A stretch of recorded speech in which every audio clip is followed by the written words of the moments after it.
for. Well, the draft has started off, so we'll see what happens in game one. Immortals banning Olaf as their first one, taking away that jungle pick, whereas Liquid respond in kind, banning Zac. I think there's going to be a decent amount of control picks here that are going to be banned away from people to just kind of push them off of comfort. I feel like Immortals may ban the Elise here as well from Reignover, just to take that away, or they will be picking it for themselves, because I feel like that's the tier list right now for Reignover, is go Olaf, go Elise, whatever you can get, and those are the two that really make him shine. Well, there's Rakan actually banned by Immortals, so Zai going to be on the table as Fiora is the next one to join. Kennen is the ban for Team Liquid, but Immortals kind of already signaling that we are going to take Galio with that Fiora ban. Yeah, the Galio coming through would be big. It's a flex pick as well.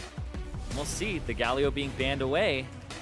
Liquid respect it, ban it away, but that opens up exactly the other thing you talked about, which is Elise. So that could be the obvious first pick for Immortals, like Smithy and Reignover, both with plenty of playtime on that champion. Yeah, it depends on how high their priority is on that champion, but I do feel like Xmithie is quite the versatile jungler in terms of he loves playing things like Gragas as well. I feel like both these junglers can play it, so TL may be able to go for the Elise here, since the Caitlyn seems to be, what's up for Cody's son here. Don't want Piglet to have that champion. It's definitely one of those champions that feels like it's just rising and rising up the ranks. It was already, I think, one of the most picked, if not the most picked bot laner, and then after the Hurricane up, people are like, okay, maybe there are some changes, and then turns out it's still very good. But Cogmore actually selected for Liquid. He's going to join the Elise, so already a mix-up here for Piglet. Yeah, talking about the Caitlyn for just one more second here, Piglet has actually been a very good performer for TL despite their losses. Piglet currently has the lowest deaths per game out of any AD carry, second highest kill participation as well for AD carries, so Piglet is actually doing quite well on this team, even though TL has not been performing well overall. So Immortals, it's smart from them to take the Caitlyn away, take the Energizer build away, where you take the Rapid Fire Cannon and Static Shiv, so you get this incredibly long range magic and physical damage crit that does about 1,000 damage late game to carries. So they want to be able to put pressure onto Piglet in the lane phase and have something that prevents him from going off in the late game. But he does have the Cogmaw. Yeah, so kind of interesting for Liquid saying that we can still find a hyper carry here. Curious to see how that one works out. Gragas and Renekton, though, are the picks for Immortals. So no flex there unless something super wacky is going to happen, maybe towards the bottom lane. Ole does like to spice it up from time to time, but I assume that's jungle there for Xmithie. Happy to take that into the Elise and go back to certainly a signature tank jungle style. Yeah, I like the Gragas pickup because we talk about protect the Kog'Maw compositions. Best pick against them is Gragas. Teams talk about it all the time, where the Gragas can separate the Kog'Maw from his supports, or even just disengage or push the supports away into even your team. So picking the Gragas for Xmithie, we saw him actually perform against Arrow week 1 and knock his Kog'Maw right into the team. And it was pretty much all he did there, and that's exactly what they're trying to do here for Immortals. Yep, early Shen pick also, early Renekton pick for Flame did prompt the Shen pick up there for Liquid as well. Now banning supports actually in the second phase of the draft, Thresh and Bard. Both banned by Team Liquid, as Lulu was already taken away by Immortals, so maybe even one more support ban to come. And this has become an interesting split for Flame already, because when he came into the North American LCS, there was still kind of that tank meta in the top lane. His most played champion so far this split is Renekton with 3 games. This will be his 4th. So he's really banking on that win lane, old school Flame style of the Shyvana shove top, etc. So he has this champion that can allow him to dominate lane, and he's up against the Shen from Lorlo that's pretty much going to be on protect the Kog'Maw duty here. So Flame has the opportunity to push an advantage, and he's been performing very well on this team. You think about Immortals overall, where it's like, oh, Xmithie's popped off, Pobelter's popped off. Highest KDA is actually Flame on the team with 4.5. Yeah, in general, Immortals have actually been relatively consistent across the board, so looking to improve that there early in the season. Nami, though, is the pickup for Liquid, pivoting back to the draft. I mean, Karma was also banned by Immortals, so Matt is kind of taking the best support available. Did want something defensive for the lane, but also to make sure Piglet's happy moving into the late game. And there is a throwback for Ole. Morgana now selected for Immortals. Yeah, every time I see the Morgana from him, I think back to his time back in the LMS, where he was on a top 2 team, Hong Kong esports at the time, and he did fantastic. It was one of the first times that Morgana support was really seeing a whole bunch of play, so it's a classic for him. And I like the Orianna takeaway because you don't want TL to have that. You even think back to Golden Glue's debut in the NALCS for Team Dignitas, replacing Skara. First champion he played was Orianna. It really just feels at home on that champion. It's just one of the better blind pick mids you can take, and it fits into almost every comp. So Immortals to finish things off there with their final picks. Now we'll see what Golden Glue wants to pick up here. I think Talia jumps out as the obvious pick, but we've seen his Ahri, actually quite a number of champs from Golden Glue. Yeah, I actually really like how both teams approach this champion select, where they were really targeting the other team's style and trying to disrupt it. Immortals take the Caitlyn, make sure Piglet doesn't have it, then they pick the Elise for themselves for comfort on TL, and then the Gragas comes through to disrupt the Kog'Maw, and then it just becomes this back and forth. We're not going to let you have Orianna. We're going to ban out a whole bunch of supports so you don't have as dominant a bottom lane. You think about TL's bans, it's to make sure that Immortals don't have like a Bard ultimate to engage onto the Kog'Maw from far away, that they don't have this Thresh hook to try and push you under turret and fish for hooks on a Kog'Maw the entire game. So they're trying to keep Piglet a little bit safe there, and then the Syndra comes up as that last pick, which was left open, which doesn't always happen, but we want to see how Golden Glue performs on this champion. He does have a victory on it so far. Yeah, played it once against Dignitas in their game 3 win. Although I was a little more impressed with Talia and Elise as the combination from Rainover and Golden Glue. I'll take Elise Syndra, which is a very good and very aggressive Golden Glue. Kind of opting for the more proactive side of the matchup instead of just wanting to farm it out. So we'll see. I mean, certainly a champion that you can take over the game with, but I think you look on, especially the top lane there from Immortals, and Flame is going to try and abuse that advantage. And as always, the question is going to be, can we kind of relive some of the early magic we saw from Xmithie and Pobelta, or is it going to be Rainover and Golden Glue that continue their strong run of form into week 3? We'll see what happens here, because TL, they need something to pick them up further. They've been improving every single game that they've played. Took NV to 3, then they won their set against Dignitas. So last week was a bit of a rebuilding for them, where they were able to get a little bit of that mojo back. But this is the week where you start getting into 1/3 of the split is already passed. Week 3, this is where you really want to see them turn it on. Yeah, Immortals are a team as well that, you know, kind of one hiccup, and that's been about it from them. So you have to think this team's going to want to bounce back, really continue strong, and break the 4-way type first that they're currently sitting in. There's a lot of clumping going on in the scoreboard right now. Immortals going to try and break that up. TL going to carry some of the momentum, but is it enough for this whole series? We'll find out now in game number 1. Yeah, and we'll see what happens, like you said. But I'm really watching that jungle here, because these guys famously have that control style where we started having an NALCS that's dominated by people like Acadian, Dardoch came in, all these guys who were incredibly aggressive, and then the aggressive junglers like Graves became the meta, whereas Xmithie and Rainover were kind of left to playing things that weren't completely comfortable for them. But right now they both have champions that they are incredibly comfortable on. So I want to see how these junglers work against each other.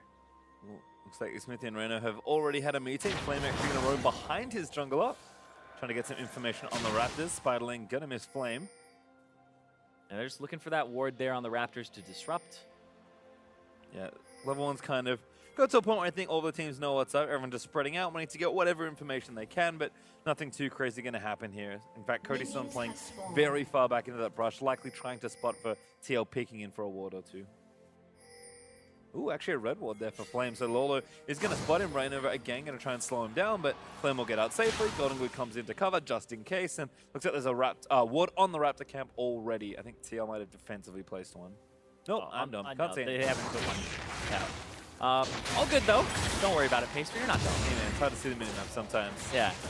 It's called mini for a reason. Sometimes it's hard to see. I gotcha. Well, it looks like Raptor over for TL. That's interesting. He smites the big one and then goes after the big one to take it out. So he doesn't get the level 2 off just the little ones and then kills the big one. Instead goes for the smite to burst it out. But look at this. Already Matt taking a lot of damage there. Yeah, great binding there from Ole. Almost point blank. Doesn't nail the Nami, and Ole's going to get the better end of that early trade. Looks like Cody's son trying to get things pushed out as soon as possible. But Piglet, as always, I mean, he's always been an aggressive player, but Matt and Piglet have almost, to a fault, played their lanes very aggressive. Yes. But it feels like things are picking up a little more for them this split. Yeah, it really comes down to if they can actually get that advantage in the bottom lane, because they've actually been the best performing members of Team Liquid so far this split. If you just look at the raw numbers, they're number 1 and 2, or number 2, sorry, across the board in their position for kill participation. So nothing really happens for Team Liquid unless Piglet and Matt are involved in it. And Piglet, like I said, has not been dying to make these plays either. Piglet has been doing a great job there.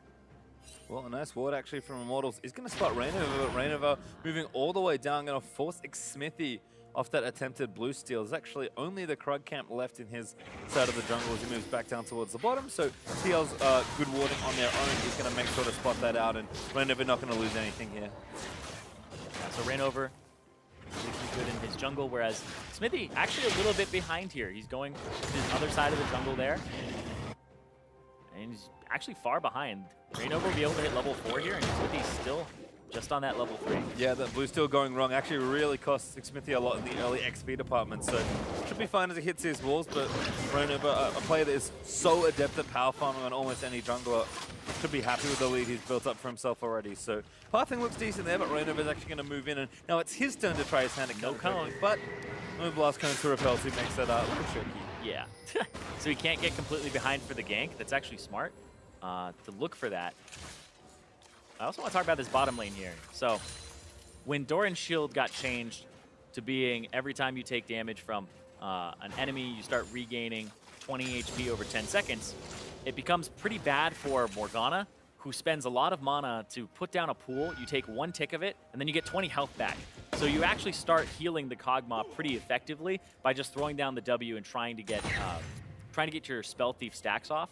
And we changed it so that the Spell Thief stacks can't go off except about once every 1.25 seconds.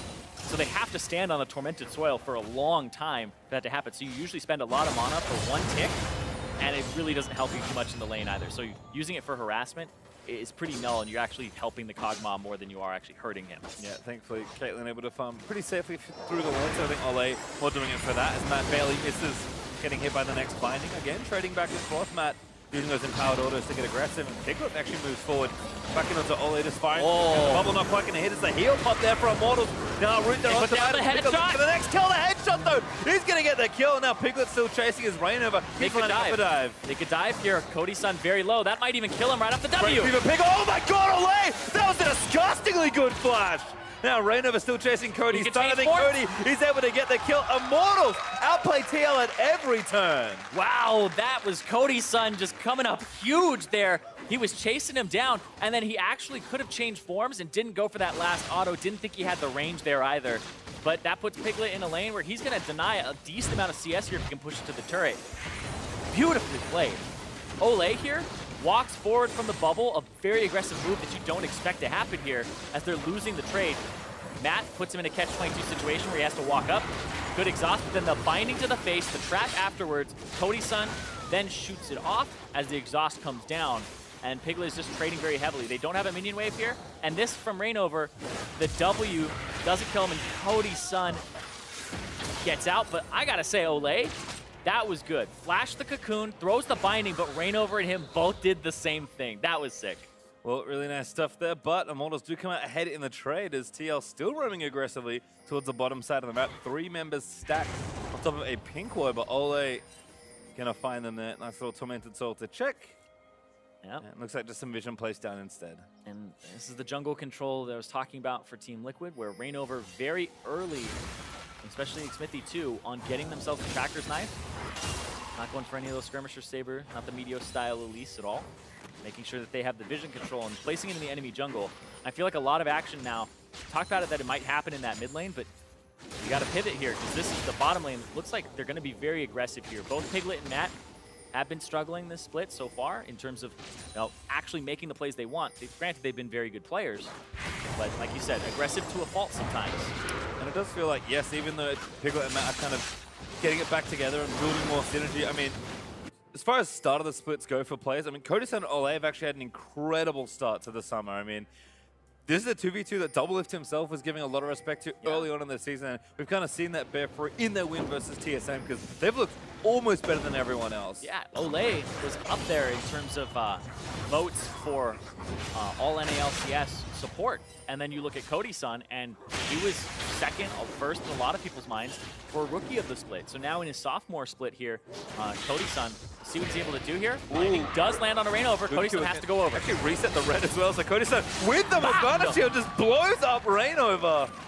3-0 for Cody's Sun, 7 minutes into the game.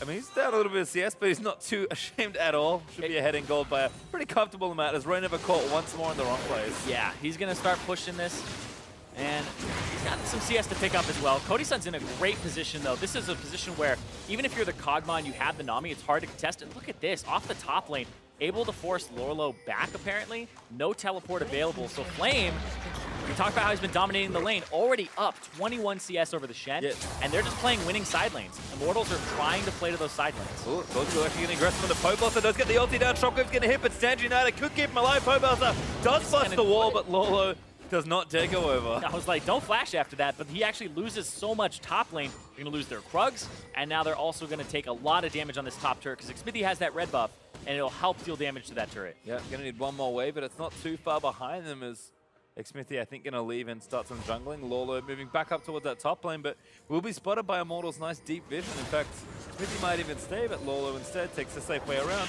Does see him complete the recall, and Reignover this time on round 2 will get himself the red buff. Oh, maybe it's not safe, though. Another binding lands. Yep, Cody's son not in range to actually put down any traps or follow up or do a combo there. We'll see what he's actually got. He's got 1,500 gold in his pockets right now. Cody's son is burning a hole in his pockets. He wants to back. So that's why I think Xmithie's going to start playing to the bottom side of the map here, even though he knows it's littered with wards and his blue buff is literally up right now that he could hand off. Play to the bottom side, get your bot lane a good back timer here, and play around that Infernal Drake too. It's so important. Yeah, actually a ward down there by Ole, I believe, getting one in the back of the pit. Sky's Bloom will see that. Xmithie finds the first of many wards in his jungle. Gonna take down that pink ward first. Reignover now handing over the blue buff to Golden Blue, so his aggression might bear a little bit more next time he goes back in onto Pobelt, who does not have a flash, but other than that, it's just been a lot of farming in the top side of the map, and all the action's been concentrated in the bottom lane. Yeah, Cody's son may push out this next wave. They're actually sitting around in that bottom bush. Piglet actually not backing just yet either. So the support's back, whereas the people who have so much gold sitting around still.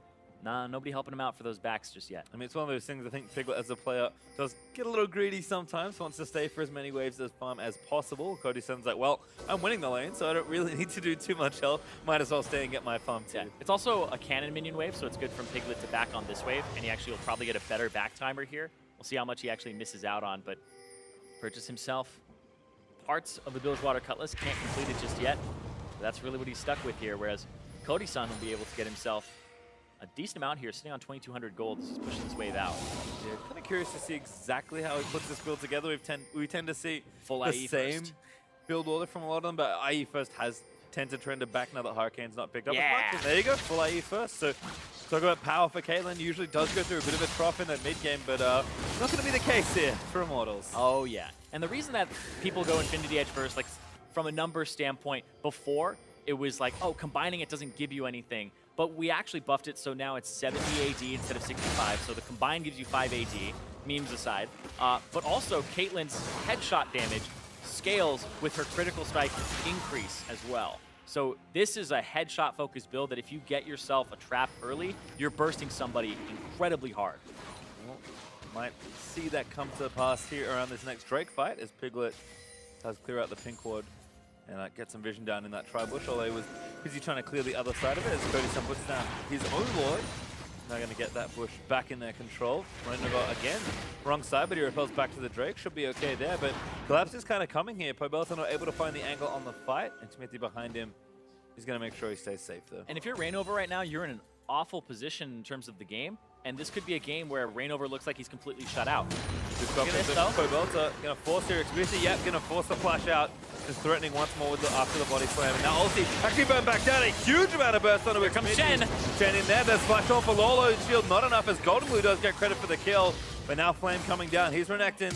There's a slash, gets a flash down. Reignover burning low after that Q from Flame. Flame still chasing, but doesn't have flash anymore as the Cocoon is going to stun him up. Oh, and now the slow there from the Spirit Sword as Pobelta still chasing for the next bit of kills. Reignover though, far too fast in Spider Form and everyone's getting out. Maybe not. Wait, no, they're chasing Flamus here. They've got no turret, so this could be a little more problematic. Rappel down, Reignover gets stunned and Flame finally gets a kill.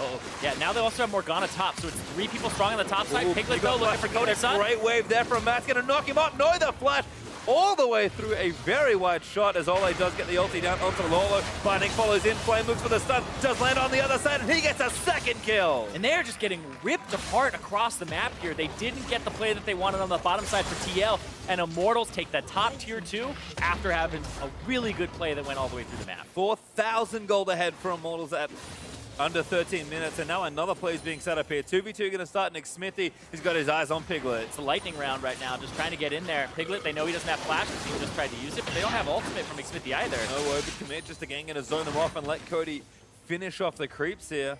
Matt and Piglet, smart to hold their ground, knowing there wasn't too much threat, but Xmithy at least saves the turret. Yep, Reignover sees Xmithy going in and wants to follow it up afterwards. So Golden Glue knows that this is going to happen, and Pobelter was able to reach him with the shockwave without really having to go for a flash or anything like that. Lorlo with the instantaneous taunt flash, or flash taunt there actually to get to the other side of him. Lock him up as the cast comes out. And then this was just an interesting chase here too, because Flame just goes and tries to head him off at the pass, whereas you can even see Morgana Olay on the other side of the map, mid, just roaming straight up. He's going to go and weave all the way through the jungle. And a nice blast cone take as well from Flame. Yeah, really well played as Olay. Gonna barely miss that binding onto Piglet. And I was saying before that broke out that this is a game that's now going to start looking more and more like Reignover has no agency in it. And he's going to have to get desperate for plays like that because he's losing top side of the map because of the fact that the Renekton won the matchup, got the turret, pushed very heavily, and it's just stacked full of gold. Bottom lane, winning matchup with 3 kills for themselves. And now you're just spread all throughout the map as somebody who got dominated in this 1-3-1. So you've died a lot, you're behind in your jungle, your side lanes are losing, so you're going to have to take 2-on-2s that you are down in gold no matter where you go. Yeah, this has been a cascade of advantages here for Immortals. They took the Infernal Drake, they got a second turret on the top side of the map after that great rotation from Olay, getting him a few more kills. And now it just feels like TL has to play so far back behind their turrets, or Immortals will just kind of keep that snowball rolling. Again, already up 4K and looking to make that even further. Golden Glue, pretty juicy target with no flash currently. Yeah, hitting some breakpoints though with the Morello and the Sork shoes, but Pobelter doing the same himself. And TL, do they just wait to scale? Because they're losing side lanes. Golden Glue. There's the ultimate, he does dodge it, not enough. Pobelter able to get the kill. Yeah, Golden Glue off on the side. They knew they wanted that blue buff to be handed off. Reignover's going to have to take it now so it doesn't get taken away. But it means his mid lane in worse position. And now he's zoned away. That'll probably be mid lane turret here as 2 to 3 people could collapse pending what Orianna wants to do. He was also basing, I think, no, does stay as Flame almost proxying except there's no turret for him to get behind. Yeah. And then Pobelter and Xmithy trying to take down the turret.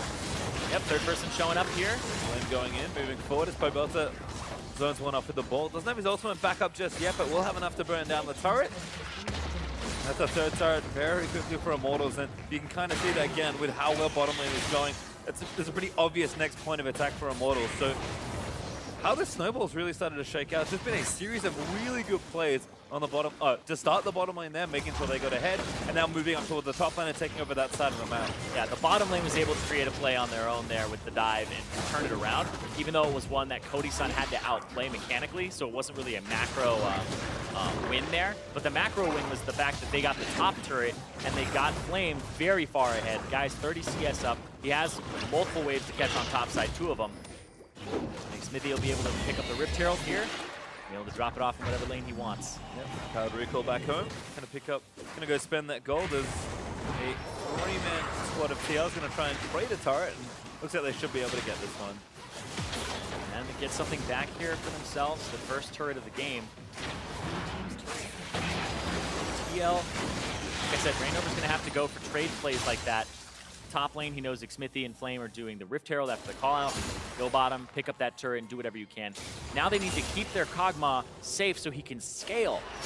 They kind of have a half scaling composition here with Team Liquid, with the Kog'Maw, not too much to keep him safe, but they do have a Kog'Maw. So at the end of the day, you can wait to scale. You can wait for the Renekton to fall off a little bit, and then the Shen will be able to turn online. So Immortals do have to keep the pace up a little bit here, but they have the Rift Herald to help them do that. Yeah, and it feels like, again, definitely TL not out of the woods just yet. Have quite a lot more storm to weather for the time being, but Gold Lead staying about where it was, so things aren't looking too bad. But I mean, Cody just went to go back with Berserker and Azeel now in his pocket. Olay barely going to miss that binding onto Matters. Looks like the next play on this bottom outer turret's being set up by Immortals.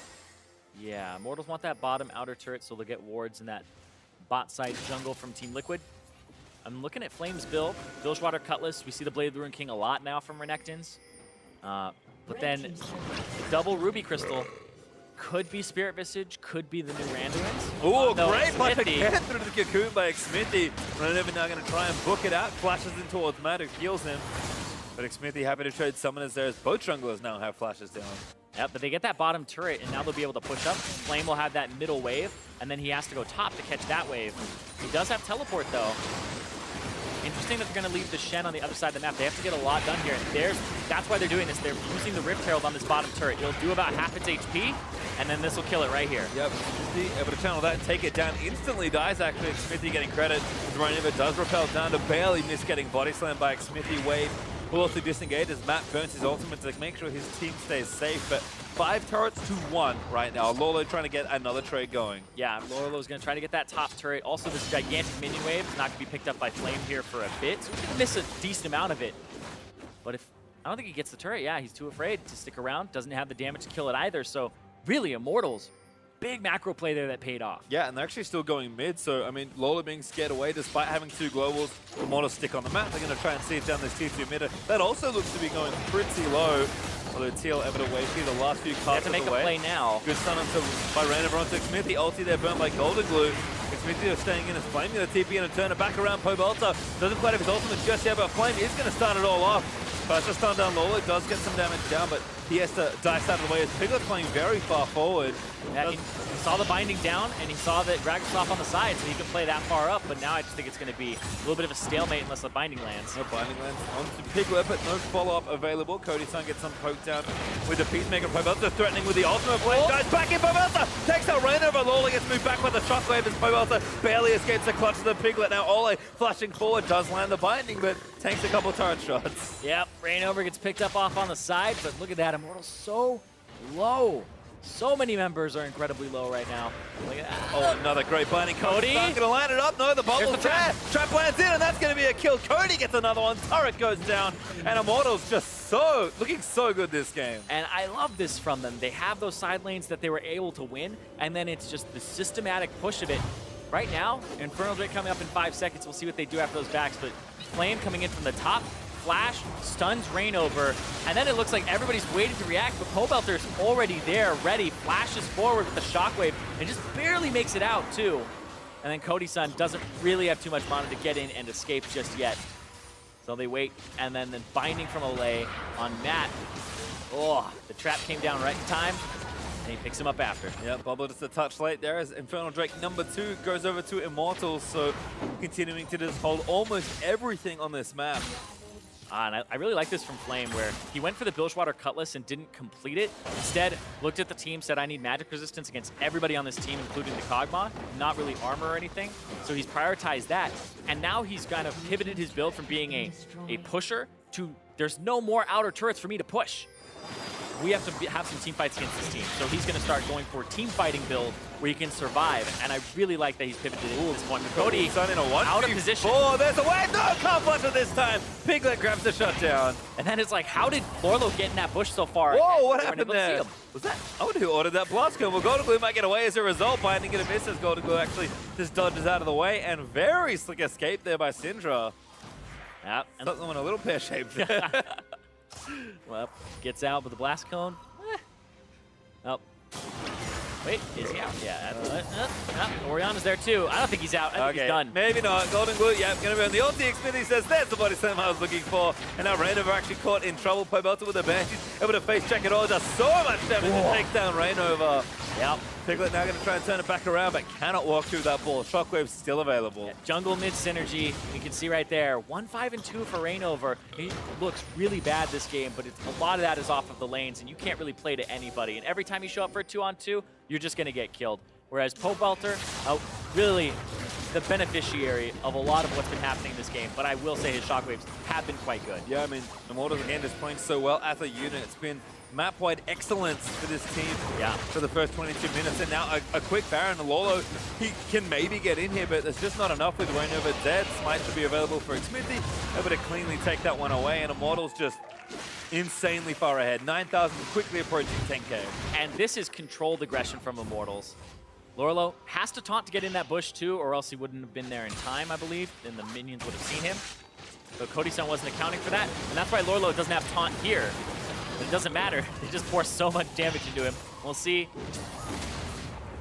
Ah, okay. It was Golden Glue. Zole does get caught by Piglet. Smithy going to get the revenge kill, takes down Matt as a result. So support's down. But Piglet, he's the one getting kills on TL. Yeah, he's got red buff as a Kog'Maw right now, so I think he's in a pretty good spot. Just needs to back up, get some more items. That's really what they're fighting for here, is can we get Piglet more items? I mean, it's a desperation attempt, but they do have that Cog Mob, but it's so far behind. We almost have the Energizer build, Cody Sun online. And this is the thing for me with this Caitlyn build is, Caitlyn always hits a point where it feels like she's just taking over a game, but this build more than any that I can remember in a while just feels like at some point there's not a whole lot you can do. I like to refer to it as the doomsday scenario, just because at some point the clock ticks down and you're like, well, I think we're dead. And that's when the game's even. This game is definitely not even, Zyrene. Not at all. I was just kind of looking at the item builds here again, where it wasn't the Spirit Visage, it's Adaptive Helm. So he's making sure that the way that Adaptive Helm works is you get hit by a spell, the subsequent effect or spell is actually reduced by 15%. So it works on the Andres, right? It'll reduce the damage coming in from it. But it'll also work on Kog'Maw Bioarcane Barrage from his W, so you're taking less percent HP damage by a bit. And then also the Shen Q with the pass-through percent HP damage again. So this may be a case where you're actually looking at a really good Adaptive Helm purchase here. Especially like even Syndra, right? It works against that champion too. Certainly does. As IMT now sieging up this mid lane. Fancy bell up for Pobelta. Does get knocked off there by a stray bit of ooze from Piglet, but Cody Sun pretty confident here with the Baron buff behind him, able to lean up on the turret and just take shots here. Smithy in behind just in case somebody were to step too far forward, and Flame is still working things out in the bottom side of the map, pushing Lolo in towards that turret. So first in hit's going to go down under 25 minutes. Immortals at a breakneck pace this game. Yeah, this is like an Immortals of old where you're looking at, oh, top lane just crushed by itself. Pobelter was controlling. The jungler went to the top side for his carry. Like, you're thinking about 2016 Immortals with Mooney and Reignover. Yeah, the only difference is like the plays aren't quite as like hectic. Exactly. They're not just diving people, they're just playing the map. I think that's such a great point because we were talking about how this is controlled aggression from them, where they're not flailing about, where they have somebody like, even Dardoch. Hold on, though. Flash dash there by Flame. He wants a solo kill grab. He's going to proc. Flame takes down Lolo. And now the turret's going down. Golden Glue evaporates as Pobelter now on a rampage. And it's just falling to pieces there for TL. They die on two different sides of the map. This might be game right here. You can see Flame pushing up. Doesn't even care about the turret. Wants those in-hip turrets. Yep, going to go for it here. One in-hip does. Second in-hip, sorry, does fall down. So Nexus turret number one is going to go. Might need another wave or two, so we'll have to wait. Death time is still pretty short on the TL side. Yeah, it depends. Do they want to stick around? Maybe bottom turret, bottom in-hip, triple in-hip. Might as well safe call, but wave. No safety here. Don't have too much else to do. Pobelter again, still feeling strong. Ultimate still ready to go. It's Reignover. Oh, it's a binding. No! Bad news bears as Flame gets his next kill, his fourth of the game. Now Ole flash holding forward. Piglet goes down before the shockwave can complete. And Immortals will knock down the last few turrets as TL desperately trying to defend their base. Flame, he's going to turn out Golden Glue and stun him down as Cody did fall. Immortals may not be able to end the game yet. They're going to try and slap the Nexus down as Smithy putting that passive into overtime. Flame is ripping people apart as Paul Lolo goes down again. Golden Glue dash to Smithy in kind of a weird 1v1. The Nexus exposed Immortals too far ahead, and that'll be game one. A great look for this team as well. The controlled aggression and the winning of the side lanes to have a collapse afterwards. That looked like a great game from Immortals. It really did. It's kind of one of those things where, all right, bottom lane, some fancy feet. Nice little outplay here and there. Manages to find themselves a lead. Okay, let's see what they can do with it. And then, all right, Flame is 10 CS ahead. All right, now Flame is 15 CS ahead.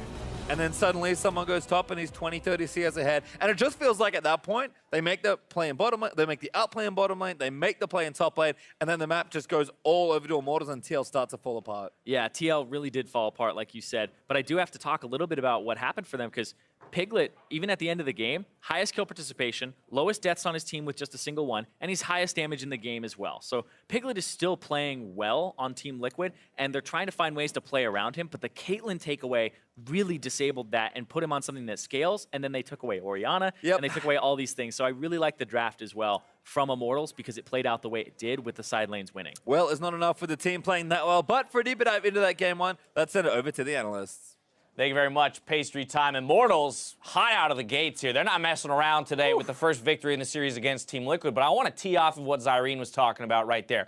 Team Liquid's game plan and how they've developed throughout the split. Again, we know that Kane has been working with the team, but this was his first time on the stage behind them for Champions League, and it is very clear that they're still choosing to build around Piglet and trying to make him their win condition. Both through the draft and in game, because I even listened to a Golden Glue interview last week where he said Piglet is now trying to be the team's main shot caller. So that is also why, as Irene said, the Caitlyn Morgana was so effective. They double banned the shielding supports to go with the Kog'Maw. They never really allowed Piglet to be a factor. And then no one else on Team Liquid really did anything. Like, while the dives in bottom lane were failing, the rest of Immortals was still succeeding. Flame, Pobelter, Xmithy pulling ahead of their opposition. Well, I think that's a big thing when you see the Elise, the jungler come down, have a failed gank, which means he's not pressuring perhaps another winning lane like the Syndra where they might be able to get the ball rolling. Here, the attempted gank, the attempted snowball goes all wrong, and Immortals again out to the races as Xmithy goes top and swings that matchup. And that's where I want to call into question the Shen pick just a little bit. As we've heard throughout Lorlo's career, and even seen at times, this guy has carry potential. He plays carries. We were likened to the Fiora games that we've seen where he is 1v9'd, right, to a victory. And here you pick him into a losing matchup, don't give him any resources, and we see the Renekton kind of run straight through him. Yeah, it fell apart a little bit. I can see what they're going for as well. With the Shen, they're not going to have lane pressure up there. They think they're going to have lane pressure in mid, and Reignover's going to camp bot. So that's how they're planning on getting the 2 out of 3 winning lanes. But that's very narrow. Like, it's not that common to actually have a bottom lane shot caller with everything going through him. And when your win conditions are narrow, if you make a mistake, they get even narrower. And that's what we saw happen very early on into the game. 4:45 starts as the 2v2 with Reignover coming in at the end for the attempted turret dive. Ends up in a 2-for-1 for Immortals. Yeah, very aggressive 2v2. Piglet and Matt have a lot of confidence in their ability to win any 2v2. They lose that 2v2 straight up because they were trying to start a fight for this gank from Reignover. But then watch what Ole does right here. He flashes over the cocoon, which delays the kill kind of just long enough. Cody's son then waits for the repel to come down before flashing. Piglet could not take any more turret shots, therefore Reignover ends up tanking one. And losing essentially the 2v3 there when they already needed the jungle pressure to have any impact in that lane to win the game, put them in a really bad position against Immortals. Right, you've got a 2-kill Caitlyn now, will become 3 not so long after that with another kill in the jungle. And so all of a sudden, again, this ability to push turrets with the long range and start to abuse the Kog'Maw and the Nami with all of the pick potential that Ole has. And again, that's what's screaming at me here is 2 things. 1, it's the Shen, counter, pick into a bad lane matchup. And then 2, it's all of these support bans knowing that Ole's the one guy in the league who will always jump to this pocket pick in Morgana, and I feel like you have to account for that, and maybe that is where Kane hasn't maybe done the research there and recognized the fact that that's always an option. And that duo, man, if the binding lands, you are in trouble. Binding, trap, Team Liquid needs to prepare for this Immortals team, and we need to give credit where it's due for Immortals as well, because this is a team that starts the split hot. A lot of people thought losing Dardoch, who was their best player last split, would really hurt them. But the team is really coming together. That game was, what, 25 minutes long? They look clean. They took an advantage. Everyone was doing work. Even if someone stepped out of bounds, like Cody's son getting picked later in the game, the team recovered. So they're playing quite well. Yeah, one misstep there in the top lane that netted a kill for Team Liquid, but with that, he receives player of the game. I mean, this guy, remember, again, in spring split, his kind of rise and, being in the discussion for even rookie of the split. Again, first half of the split, he was forgotten, kind of unknown, and these 2 guys really made a name for themselves as a bot lane duo up against the likes of, the Stixays and the Afromoves and the Double Lifts and the Biofrost. Yeah, they're picking themselves into winning situations. Cody's son was my vote for rookie of the split. Contracts ended up winning it. He was on my ballot as well, but he's taking that success and moving it forward into the summer split. All right, so a good first win here for Immortals. When we return, we'll see if Team Liquid can bounce back and tie up the series against Immortals. Stay with us. Game 2 is coming up after the break.